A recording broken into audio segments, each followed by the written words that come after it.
Om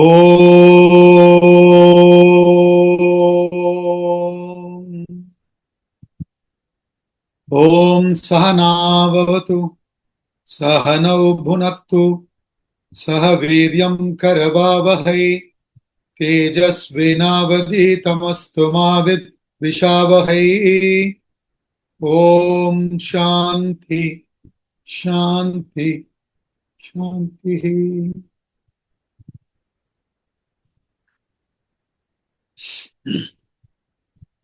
We shall chant Srimad Bhagavad Gita, chapter 4, verses 25 to 30.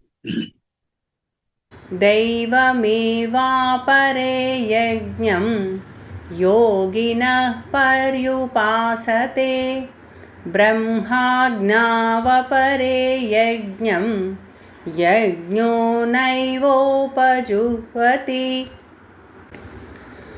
श्रोत्रादीनीन्द्रियाण्यन्ये संयमाग्निषु जुह्वति शब्दादीन् विषयानन्ये इन्द्रियाग्निषु जुह्वति सर्वाणीन्द्रियकर्माणि प्राणकर्माणि चापरे आत्मसंयमयोगाग्नौ जुह्वति ज्ञानदीपिते द्रव्ययज्ञास्तपो यज्ञाः योगयज्ञास्तथा परे स्वाध्यायज्ञानयज्ञाश्च यतयः संशितव्रताः अपाने जुह्वति प्राणं प्राणे पानं तथा परे प्राणापानगतिरुद्ध्वा प्राणायामपरायणाः अपरे नियताहाराः प्राणान् प्राणेषु जुह्वति सर्वेऽप्येते यज्ञविदः यज्ञक्षपितकल्मषाः. In this portion, from verse 25 till 30, Sri Krishna presents 12 yajnas. He gives 12 sadhanas. How those 12 sadhanas can be converted into worship. In other words, all the three transactions of life, namely the receipt, reaction, and response, that we go through from the time we wake up till the time we go to bed. All the three transactions of life can be converted into worship. How to do that is what Sri Krishna is talking about in this portion from 25 to 30. So last week in the introduction to this portion, I had shown you the slide of the three transactions of life. The receipt of stimuli, color and form for the eyes, smell for the nose, taste for the tongue, sound for the ears, touch for the skin. They come from the world through the senses, they go into our mind. Then, depending upon the desires, likes and dislikes in the mind reacts with all of them. And then we send forth responses back into the world through the organs of action. So there we saw, when is received, the response after reaction should be sent back through the organs of action, guided by the intellect. Then it will be proactive response. Otherwise, if mind itself overpowers the intellect, and as per the likes and dislikes, if one starts responding back into the world, we'll be in trouble. We will be increasing vasanas, we will be increasing our samsara. Now, in this I did mention two things. One is, of course, we have to convert receipt into worship, reactions into worship, response into worship. So, the receipts I did give the example of the industry, manufacturing industry. The raw material comes from the world outside, and the raw material is processed in the industry. Then the finished product is sold, marketed back in the world. Now, if the company wants to manufacture best product, then the company has to make sure that the raw material is also of the first quality. If the raw material is third grade, then how much ever good the machinery and all that may be, the employees, everybody may be very good, but the end product, because the raw material is bad, it cannot be good. So therefore, the stimuli coming in, receiving it, has to be converted into worship. Then the mind inside, where the reactions are happening, that has to be converted into worship. Then we are sending forth response that needs to be converted into worship. Then both the senses, sense organs of perception and the sense organs of action are, supported by the pranas. So the pranas also need to be, activities also need to be converted into worship. All this he discusses here. Now we did see briefly verse 25 last week, I think. We did start studying verse 25. So in verse 25, he talks about 2 yajnas. Out of the 12, he talks about 2 in verse number 25. Now, he calls it as Deva Yajna and Brahma Yajna. Deva Yajna, Brahma Yajna. Now, don't get confused by these terms. Limited goals, absolute goal. Absolute goal. We can talk like that. It will be easier to understand. See, ultimately, there is only one goal. That is to live our life totally. To live our life completely, totally. That is ultimately the goal, purpose of life. People ask, what is the purpose? What is the purpose? Purpose is to live your life fully, totally, 100%. Now, if that has to happen, there should be no distractions from the mind. The mind needs to be fully in the present. But mind means it will be in the past or future. It won't be fully in the present. You understand? Mind means it will be in the past or future. Now, when you go to the source of the mind, by gaining the knowledge of the self, then you realize that actually the mind is nothing but the self, Atma. It is the reflected, Pratibimba. We studied this in yesterday's class, Tattva Bodha in the morning, 8 to 9. So it's only a reflection of the Atma, Pratibimba. Now, once I understand that, I am now identified fully with the Atma, the self, through the knowledge. Then my mind won't be in the past or future. I'll be experiencing my life moment to moment fully. You understand? I'll be experiencing my life moment to moment fully, totally. So therefore Vedanta says, only an enlightened person who knows about oneself, the real Atma, lives life. Everybody else are not really living life. So therefore the purpose is to gain the knowledge and realize the self.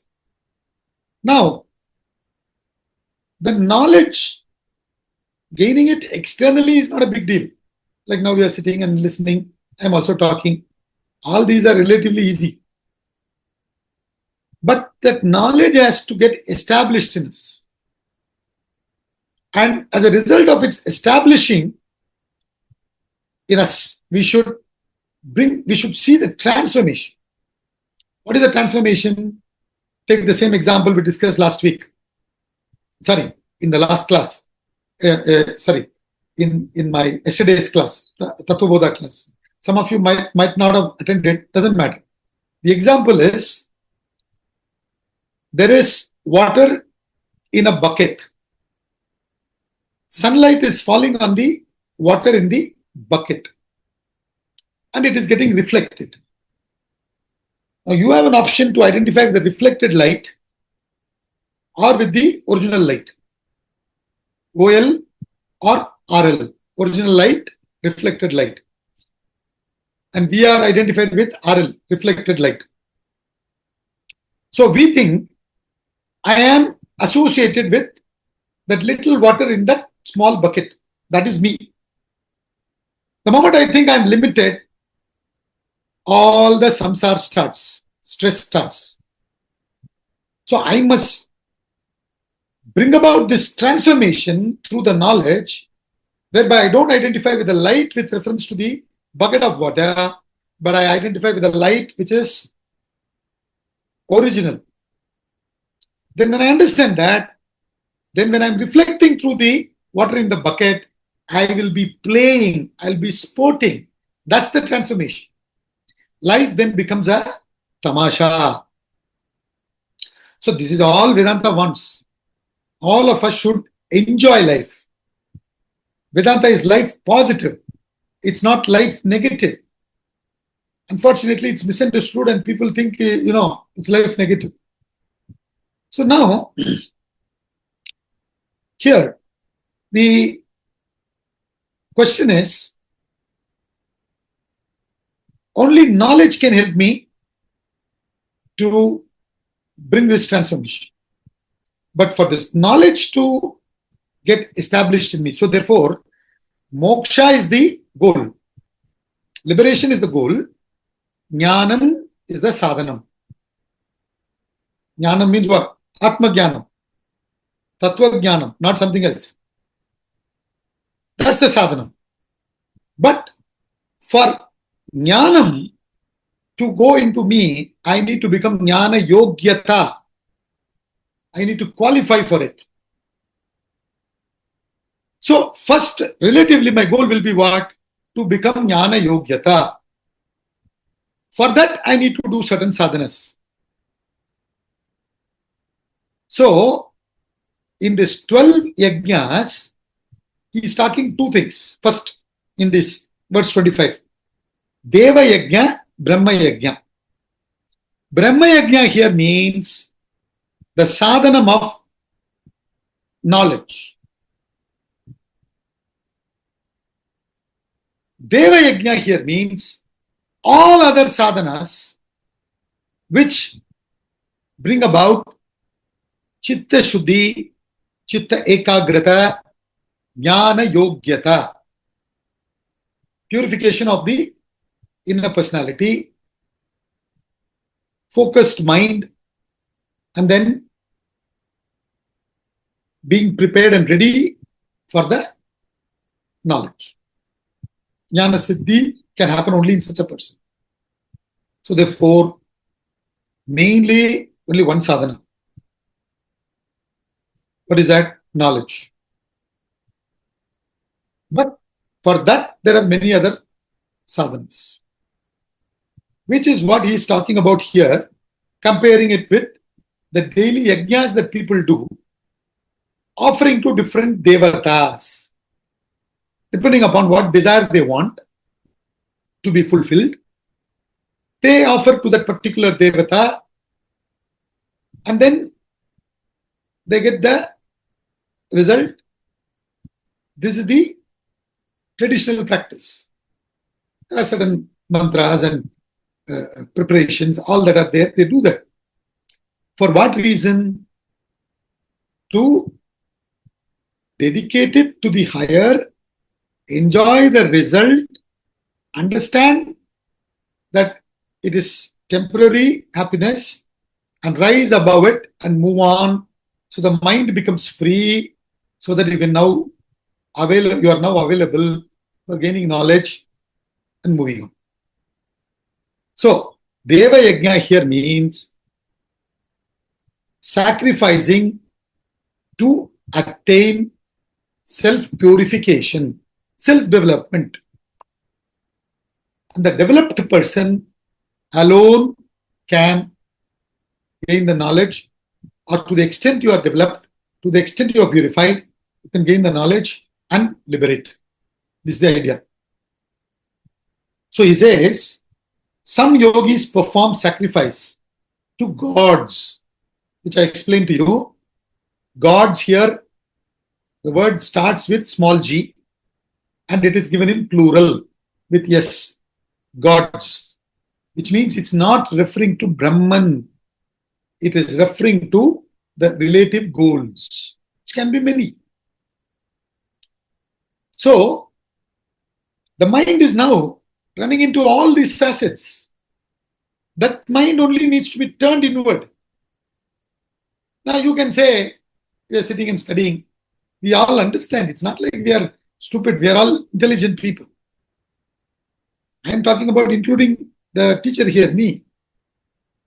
The reason we are into teaching doesn't mean that we are somewhere in the heaven or some high level.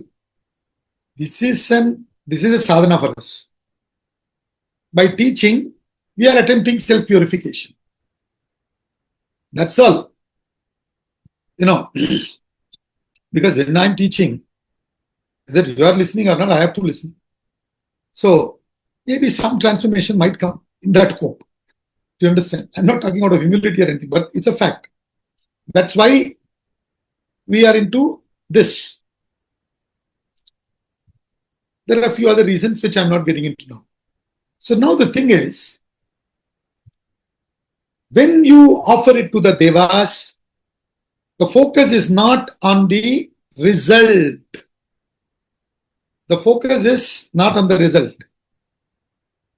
As a result, what happens? You are also getting the result, at the same time not increasing vasanas, and your mind has experienced it, at the same time develops a little bit of detachment, if it is done properly. So it's an offering that you do to a limited ideal. So thus what happens, you convert the action into worship and you get out of the bondage.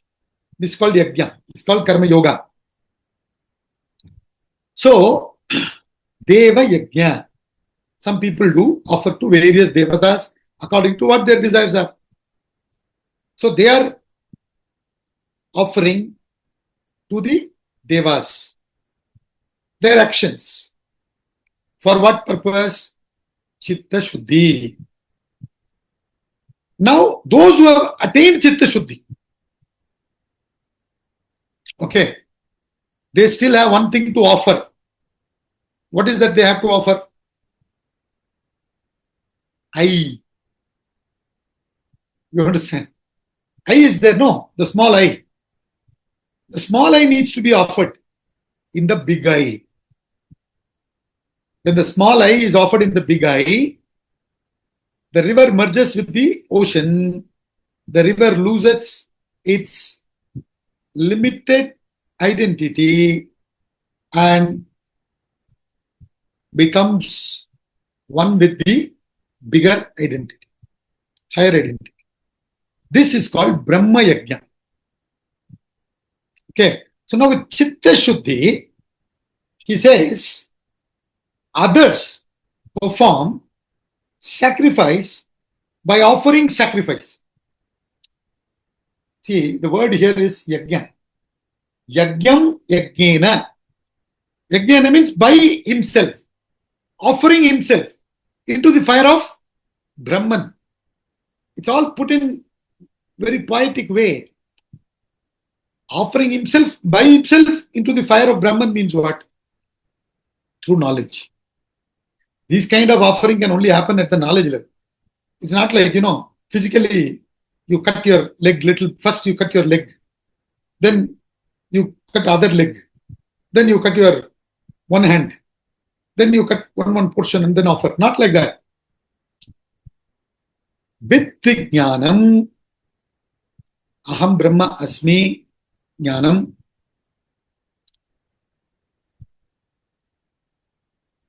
With the prepared mind, the prepared individual, with the knowledge, offers the limited ego in that total self. That's called Brahma Yajna. So when your efforts are offered to limited goals, it's called Deva Yajna for self-purification.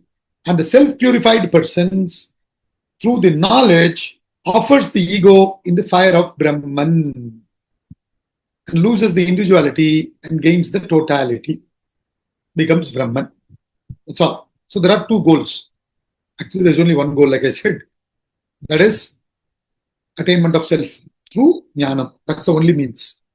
But for that, you have to do other sadhanas. So now that he's spoken about this, the balance 10 yajnas that he will be talking, because he's already out of the 12, 2 is finished in the shloka. Now the balance 10 will be talking about what? We'll be talking about preparing the yajnas to prepare the mind for self-purification. All other sadhanas are for that. The body is used, the senses are used, mind is used, pranas are used, eating food, sab kuch for that purpose.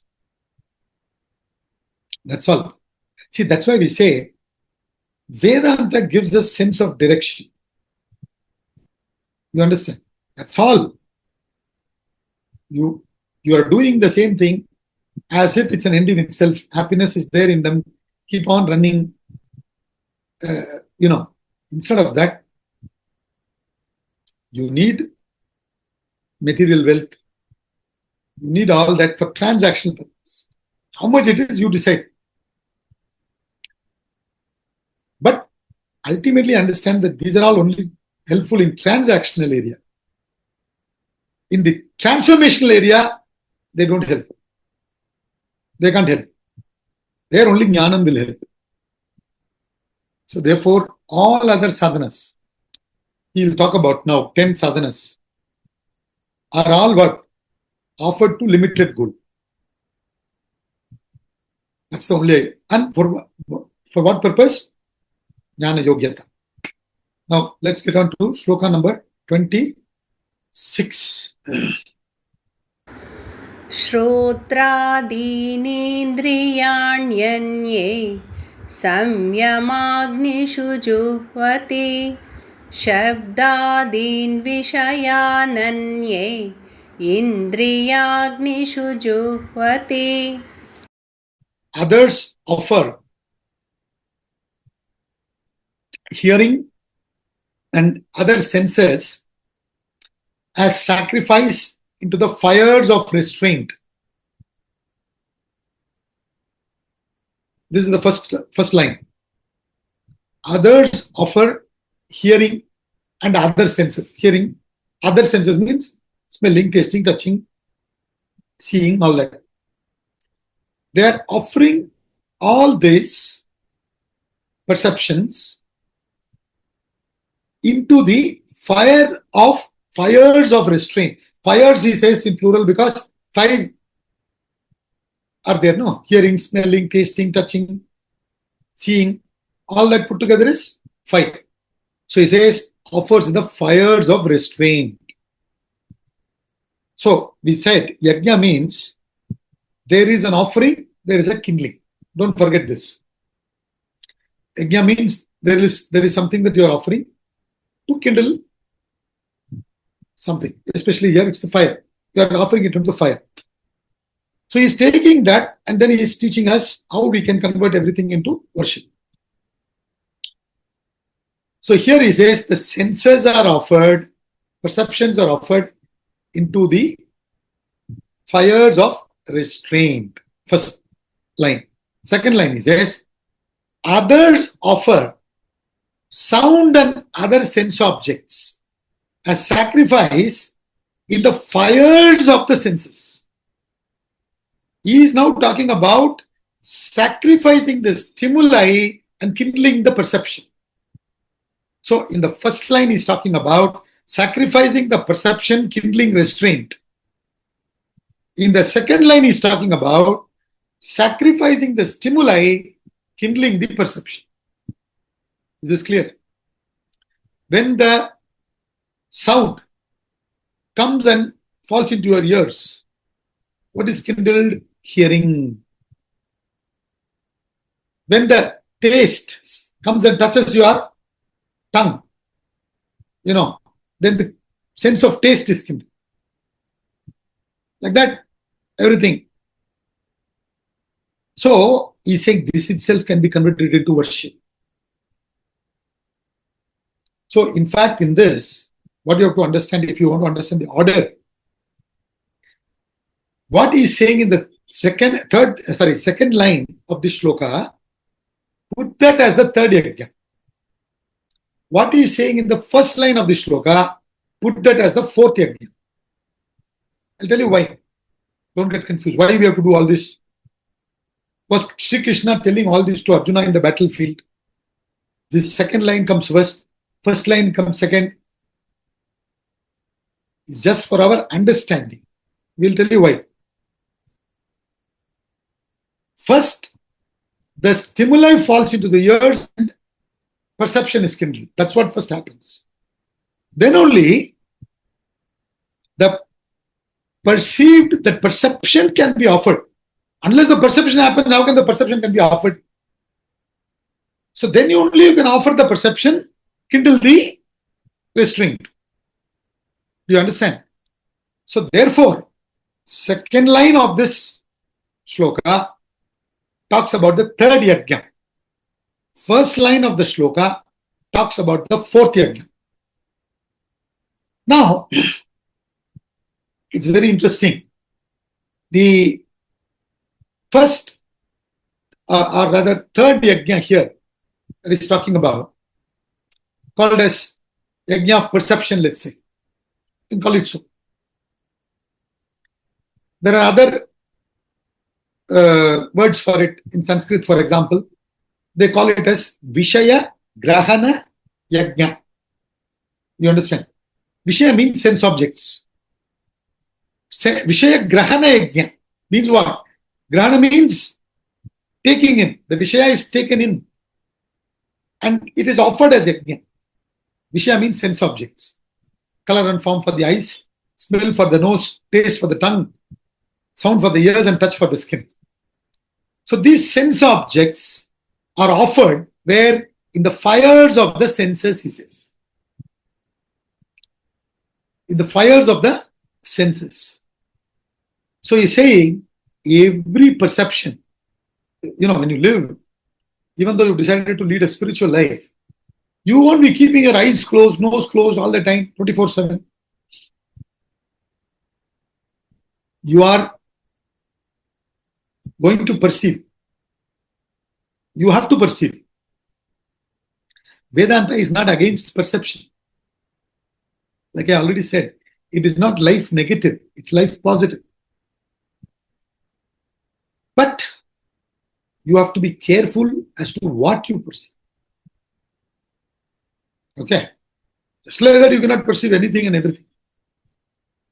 Because once you perceive anything and everything and it goes into your stomach, whatever you eat or whatever you smell, taste. See, if I have to be strong, I have to eat healthy food. Similarly, my mind has to be solid, not weak, for this knowledge to go in. Therefore, I have to make sure all these intakes are also of first quality. That's what I said. Raw material should be first grade. So this is called Vishaya Grahana Yajna, where the stimuli are offered and perception is kindled. Now, in the Kenopanishad,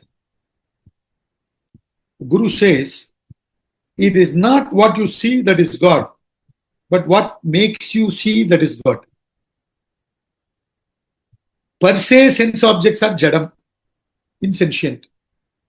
Per se, our senses are also jadam, insentient. Isn't it? Again, in Tattva Bodha class, we studied all this. The world is made up of 5 elements. This gross body is made up of the same gross 5 elements. Then the senses are made up of subtle elements. Okay. Now, it's all elements. They're all insentient. Only the pure consciousness, Ishvara, when manifest through this, you become the Jiva. And here, the so-called Jada sense object and the senses are experiencing something, perceiving, becoming aware. So, the moment you say sound, I see, I hear, I smell, I taste, I touch. So, what has happened? Kindling has happened. That is perception. Now, in and through all perceptions, what do you see? You see divinity. You only see divinity. Because if you focus on the sound, then it may be nonsense that somebody is talking. But if you focus on the perception, the sound came, hit my ears, now I'm hearing. So that means what? The awareness is reflected. Atma is reflected. So this is called one sadhana. So our mind won't get trapped in that perception. Now, another thing happens. Once you perceived, उसके बाद क्या होता है? We go on lingering in them. Isn't it? Swamiji gives the example of some get together, and then once the get together is over, people are slowly saying bye and leaving. And then, they don't want really to leave. Still they're lingering. So they say, acha, bye. Okay, bye. And then they leave. And the hosts are also going with them. And then they stop after 5 feet distance. They talk something or the other. And then they say, acha, bye. Another 10 feet they'll walk. Again they'll talk. Again they say, acha, bye. This acha, bye goes on. You understand? And then they get into the car. Start the engine. These people are standing outside. You open the window. They're talking. With the AC, engine running, everything running. And then this, okay, bye. By the time they really go, next day comes. So in other words, lingering. Going on lingering. You say bye, move. That's it. You don't linger in it. But what do we do? Linger. We linger in that. And then, because of the lingering, impressions come. Vasanas come. We create problem for ourselves. So he is only saying, control that lingering. Offer the perception in all the perceptions in the fires of restraint. Which means what? End perception with perception. Your focus should be on what made you see, what made you hear, not on what you heard, what you saw, and then go on lingering on them. Then what happens? You will be continuing to produce vasanas. It's called Dhamma Yajna. The Yajna of restraint. You understand? So, first is limited goal, limited ideal. Second is absolute ideal. Deva Yajna, Brahma Yajna. Third is Yajna of perception. What we call is Vishaya Grahana Yajna. We mean, I didn't call, it is how it is. Adi Shankaracharya talks about Vishaya Grahana Yajna. And then, once it's gone, ending perception with perception, bringing restraint, it's called Dhamma Yajna, sense control. So sense control means, first, both these put together actually is sense control, you can say. What we offer into our senses. let's make sure it's first grade. Then, even if it is first grade,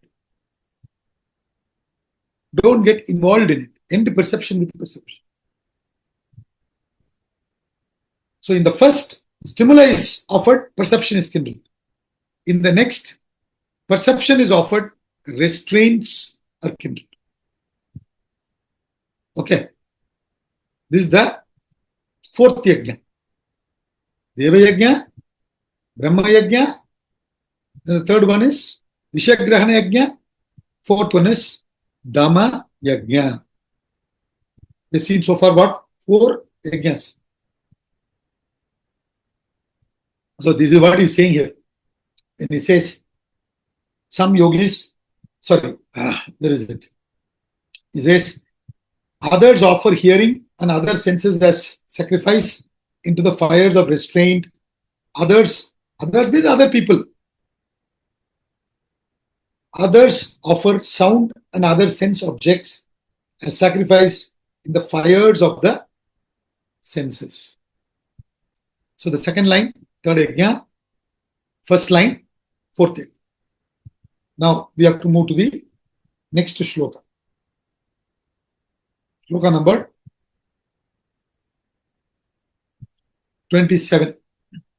सर्वाणीन्द्रियकर्माणि प्राणकर्माणि चापरे आत्मसंयमयोगाग्नौ जुह्वति ज्ञानदीपिते. So now this yajna is called as what? Atma Samyama Yajna. He himself says that in this shloka itself, he is saying Atma Samyama Yajna. Swamiji calls this as yoga of self-control. Previous one was self-restraint at each of the individual senses level. Now, the next one is self-control, where we are talking about mind now. Earlier we were talking about senses. Now we are talking about the mind. So he says, here it's only one yajna that he's talking about.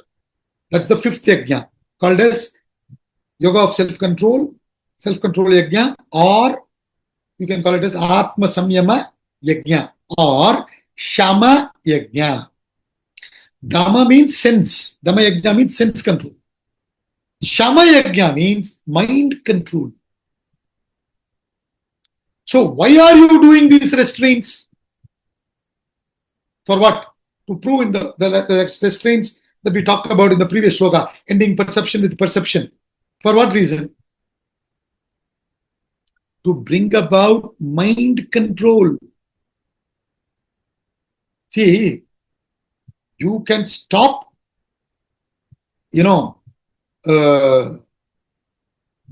maybe even receiving senses.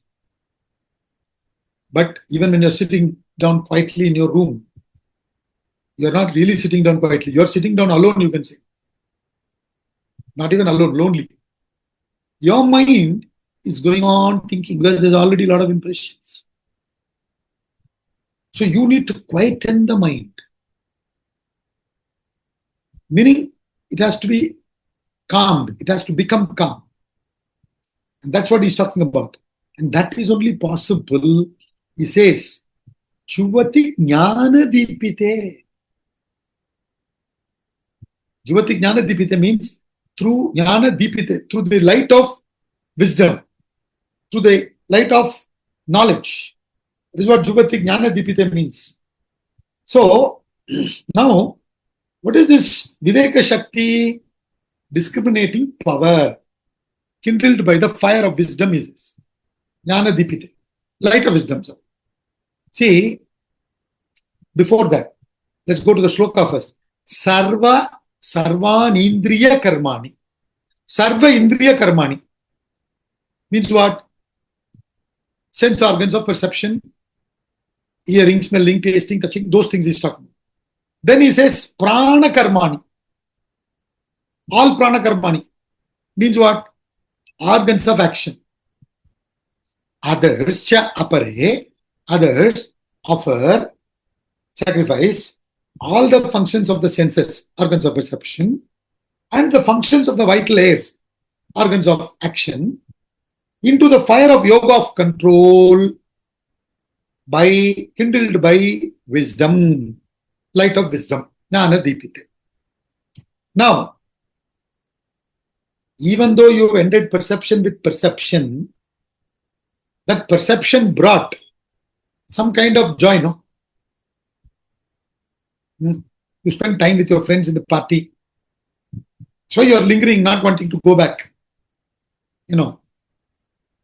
Again, if I go back home, I'll be bored.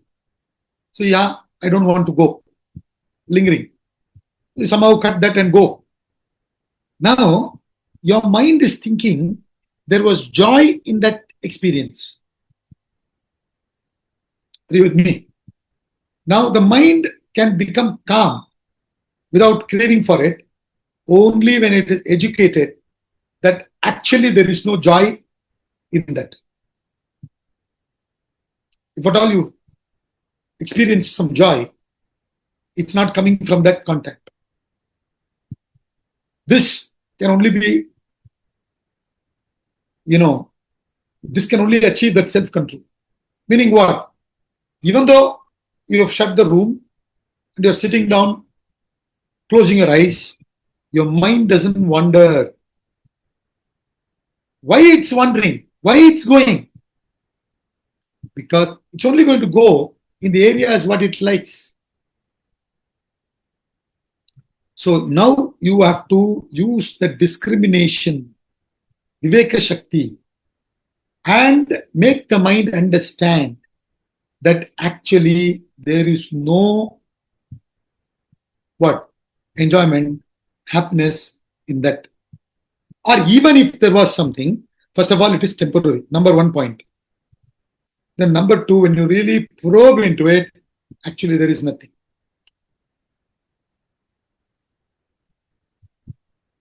This, many times we have discussed, I'll discuss this once more in this context. You use your Viveka Shakti, discriminating power, and ask questions. There is an object outside. You are here. Is it bringing joy? No. Let's say chocolate. Dark chocolate. Not many people like dark chocolate. Very few like it. There is dark chocolate in front of you. You get enjoyment. Let's say you have desire for the dark chocolate. But dark chocolate is not there in front of you. Will you get enjoyment or agitation? You will be in agitation. Now your mind wanders. Where I can get dark chocolate? So now, in the fellow who is having desire for the dark chocolate, when the dark chocolate is offered, he is in Swarga. He said, he'll say, he's enjoying. Vedanta is saying, actually there is no joy in the dark chocolate. If it was there in it, it should bring to all of us. In so many of us in this class, many do not want to have dark chocolate. Baba, you keep it. None of us are getting excited, but there are one or two fellows. They like dark chocolate. They get excited. So if it was inherent in the dark chocolate, then it must bring joy to everybody. But that's not the case. But it has brought joy to somebody. Then how do you explain that? There, the one thing that clearly needs to be noticed is that fellow had desire for dark chocolate. So what is happening is, before the thought of the dark chocolate came in that fellow, he was calm and peaceful. The moment the thought of the dark chocolate came, he is agitated. Now when the dark chocolate is given and he's tasted it, temporarily, the agitation created by the very desire for the chocolate is removed. Then he comes in contact with the peace and joy that is within him. But he is deceived to believe that The dark chocolate brought the happiness. I only gave one example. Like this, now so many things we have. So dark chocolate, cigarette, alcohol, many other good things also. You understand? All that are there, and the mind keeps on craving and wandering for it. Now, with Vishaya Grahana Yajna, with Dhamma Yajna, you use Viveka Shakti. You understand? With sense control, you use Viveka Shakti, discrimination power, and understand this. Then when you slowly begin to understand this, what happens? The mind remains calm. And in this itself, it will remain calm even if the object is in front of it. Why?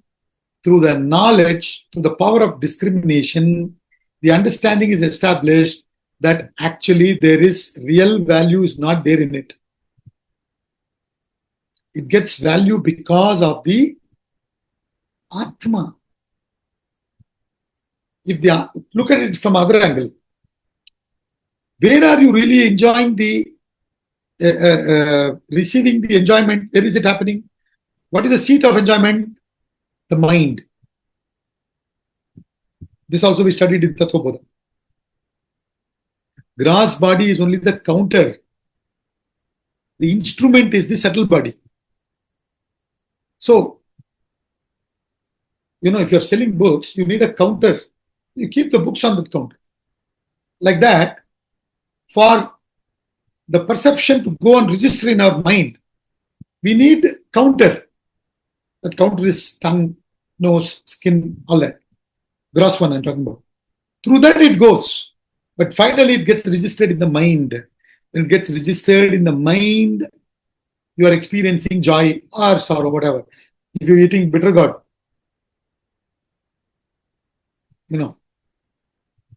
say, "Hey, Baba, you'll run away." So that, where are you registering? Where is it happening? In the mind. So that's where you are getting fooled. And secondly, that mind is insentient per se. So you were able to enjoy that because of the Atma enlivening it. So that very enjoyment was possible because of the Atma, the pure consciousness.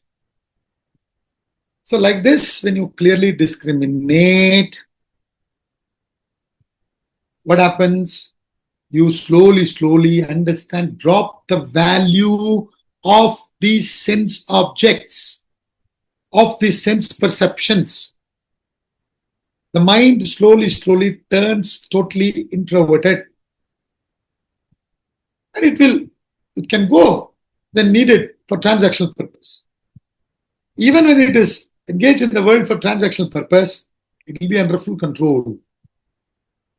This is called Atma Samyama Yajna or Shama Yajna. Means what? Mind control. That's what we need to understand.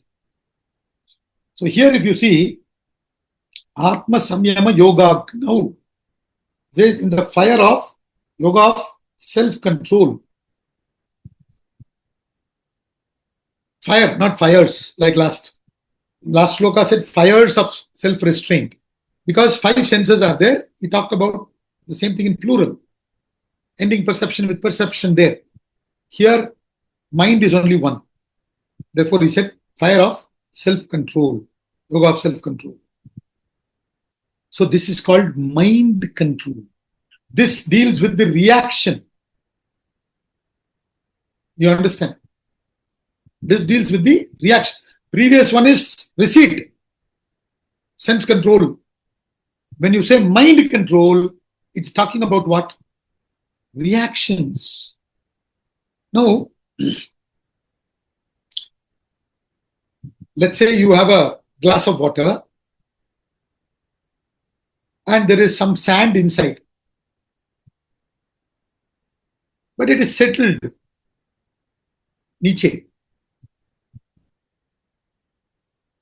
Now, when you see it from far distance, it appears clean water.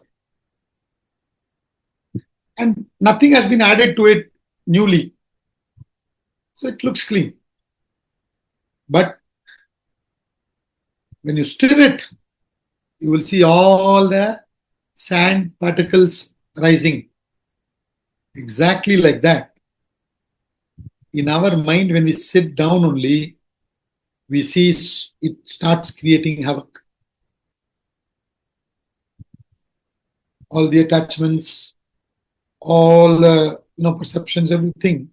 Now that is there, created impressions in us, which are all, now maybe you're practicing Dhamma Yajna, but earlier you didn't, na? So all those are there. That also has to go.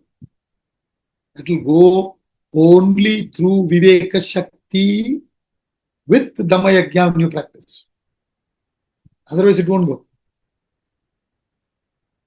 Somebody wants to control their desire for alcohol.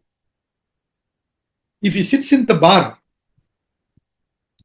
and then even if he sits in the bar and studies Vedanta, first of all, don't do that. Understand? But in case, just giving. Can you control? You cannot. The power of senses are too much. Isn't it? You cannot control. Therefore, that's why he very methodically presents it. He talked about Vishaya first, Vishaya Grahana Yajna, Dhamma Yajna, and then he's coming to Shama Yajna. So the reactions needs to be offered. So what are you offering here? You are offering the already settled impressions, reactions. In what? In, the fire of self-control. You're offering the Indriya Karmani and Prana Karmani. All the actions, all the functions of the senses and the functions of the vital layer. All the functions are offered doesn't mean you thereafter do not act, perceive. That's what I said. That symbolically you need to understand what this offering means. Offering means through the knowledge you are offering. Anyway, this is all not really having the value. That's why Vedanta is not asking you to give up anything. Vedanta is only saying, take up the knowledge. Once you understand, once you gain the knowledge, that knowledge will take care of everything. It's like in the snake, in the movies and all, they use the snakes. So I'm told they remove the poison, no?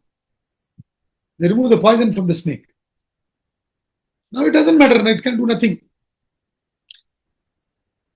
Now, in this example, snake is the sense object. But is the poison there in the sense object? No, in our mind. So through the wisdom, through the Vivek Shakti, when this undue value that we have placed, which I am calling as poison, is removed, Jnana Deepite, he says. Through the Jnana Deepam, when the ignorance, delusion that there is joy in this world is removed, through the light of wisdom, you have to remove the ignorance-born attachment, ignorance-born delusion has to be removed. Once that is removed, then you clearly see now. Then all karmas, actions can go on, perceiving can go on, action can go on, everything can go on. In the sense, you'll be in the midst of the world. That's what it means. You'll go on doing everything. But as far as you are concerned, you have offered it in the fire of self-control. Your mind is not going to react thereafter. It is going to be in total control. That's what it means. So, Deva Yajna, Brahma Yajna, Vishayagrahana Yajna, then Dhamma Yajna, then Shama Yajna. Mind control. Once you come to this level, then comes what? Reaction tak aa gaya. Reaction ke baad response. Now we are acting in the world. Now we have to see how we can convert those into worship. Converting each and every action into worship. So that he talks about in the next shloka, which we'll take it up next week. Let's conclude now. Om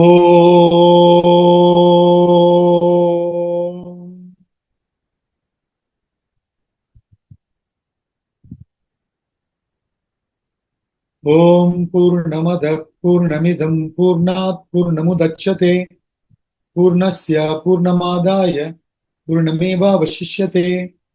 Om Shanti Shanti Shanti.